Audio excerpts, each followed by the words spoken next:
Hi, I'm Sophie and from China Daily at the 2016 Global Sources Mobile Electronics Show. Here by my side, I am so honored to have Tommy Wong, the president of Global Sources Electronic Group. Hi, Tommy. Hi, Sophie. Welcome to join us again. Thank you for having me on your show. So for those first-time viewers, the audiences, could you firstly brief us how large the Global Source MEU show is? How special? After electronic shows, we have two phases. Now become the world's largest sourcing show in the world. In the phase one, we have the consumer electronics. It includes consumer electronics, security product, and its components. Total is 3,500 booths. The second phase will open today. We have called the mobile electronics. I have 2,600 booths, so including for traditional handphone, tablets, wearables, and other accessories. One of the highlights of the show is the VR, AR, and experience zones. Today we also have the largest and then the center of the ecosystem summit happens in today. The participants, including the Intel, Microsoft, ARM, Nvidia, Hire, all those are industry leaders. All of them would like to shaping what is the next 10 years development of the VR, AR. They call it is the first year of these products. We look forward. So when all these major players come into town and talk about the visions, and then the market potential is 120 billion US dollar in next 10 years. I love to see that, and also will love to see this kind of prosperity product in the world. But I cannot help thinking that they are already very well established, for example, Hire. But why they are willing to? What attracts them to come along the Global Source MEU show? So because VR and AR is new technology in the markets, and then in this new technology, it's not only for this what we call is the kind of the VR box. So they have different type of application. So that including the chips, the software, the hardware, the content, the communication. Is not only one single company that can produce all. So they have to get together to talk about the standard, to talk about the potential, what they can, work together in order to develop the product for the gaming industry, for the real estate industry, for educational, as well as some others, maybe the tourists. So it's not only one company can produce all. So therefore, we would like to having the kind of the summit to support this ecosystem. So you mean MEE is a platform for whatever size companies are, they're coming here to learn from each other, right? Yes. So for the industry leader to talk about the future, the direction, and then for the manufacturers, they can find, what my company can apply some of the products, like what type of software going to use, what type of component that they're going to use. So they will become a learning curve, and then also a kind of business networking environment. There will be full day events starting from the 10 o'clock until 4:30.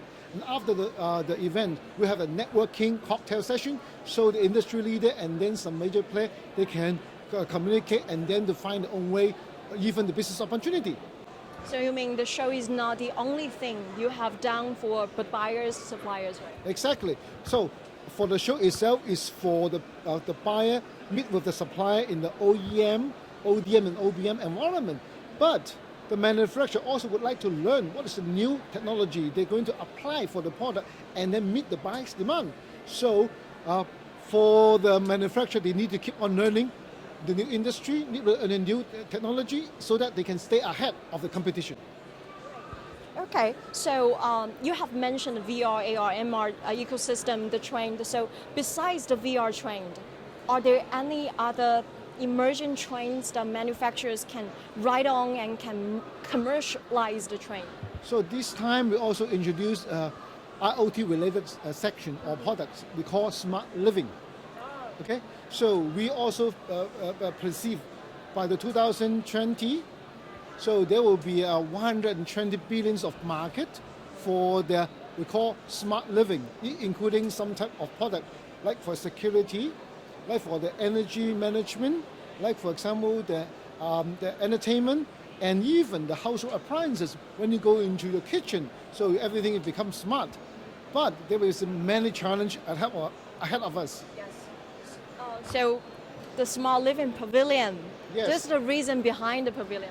Yeah, exactly. So because there also is a demand, and then it's all thanks to the development of the technology of the information flow. So in the past, usually the buyer, they will only come to source like the light bulbs or like the CCTV camera or even some of the we call the music center. But now the technology can support how they can link it to each other. We call the M2M, machine to machines. So all this works will under some type of the cooperation from industry or manufacturer itself. Let's talk about more about the smart living pavilion. So what manufacturers, the suppliers and the buyers can get from this brand new pavilion? So they can see some of the traditional, they can buy from one of maybe a standalone product like we call the LED light bulbs, they can buy for the CCTV camera. But the other group, they can buy a kind of integrated system. For example, under a system, so they can have the door lock controlled, they can have the lighting control, the temperature control, and also those technology can also link to music center. So when they can talk, the music will on, TV will on, and sometimes we talk about refrigerators. Sometimes how many eggs inside the refrigerators. So if there's the egg level become to a certain level, the machine will remind the owner that you have to go to the grocery shopping.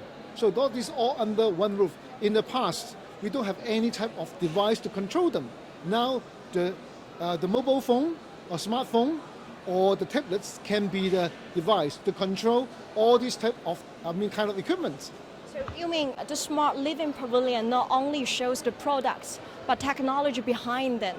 Yes. These are the things that buyers can also buy from the suppliers, right? Correct. So usually in the past, so the overseas buyer, they only come to buy one or a standalone products, but now they can buy a whole system. For example, so they will say, I want to inside the house, maybe 100 meters square, I want to have 3 door locks, I want to have one set of the light control of the LED, I want to control the temperature, I want to control the roof curtain. So all these things can under one system. Wow, sounds so great. Yes. And why do you choose to collaborate with Hong Kong Science and Technology Park to organize the Smart Living Pavilion? So this is also a kind of a continuation of a cooperation with us of the Hong Kong Science Park. Mm-hmm. So because Hong Kong, there's always some type of entrepreneur or even of the startup, they have this type of information in order for us to educate the market a bit further and also by the distance. So we just gather this type of the supplier to give them a kind of the platform to showcase what the future smart home will look like. So we are glad to have Hong Kong Science Park to support us. So you mean you provide the products and HKSTP is the teacher to educate the visitors, right? Okay. So we provide not only we will provide a platform, we bring in the buyer and then we give them the space in order for the STP and their tenant to educate the market.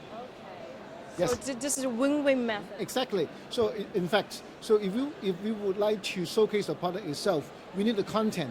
Yeah. Content is king for the trade show. So therefore, working with the STP is easier for us to call up their tenant and then to make that kind of experiential become a perfect solution to showcase the product. Smart choice. Yes. So I think smart living is not a brand new topic in America, especially in Japan actually. So what about smart living on the mainland China and in Hong Kong?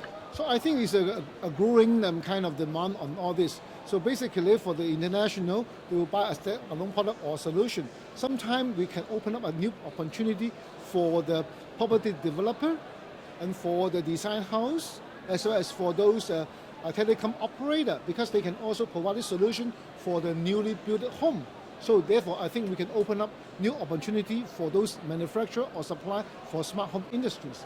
That's great to look forward to it. And I know, of course, smart living will make people's life more easier. So, but I think it's more likely that people's living data will be exposed in some ways. So how manufacturers, suppliers can balance between the smart trend and users' privacy? So Basically, for these smart home products, we call machine to machines, there's two types of platform. One of them is called closed-ended platform, using the telecom industry as example. So Apple is a closed-ended platform. Another open platform we call Android. So these two types of platform. But in the smart home industry, they also have this type of application. So Apple just newly launched a HomeKit. They will become a closed platform.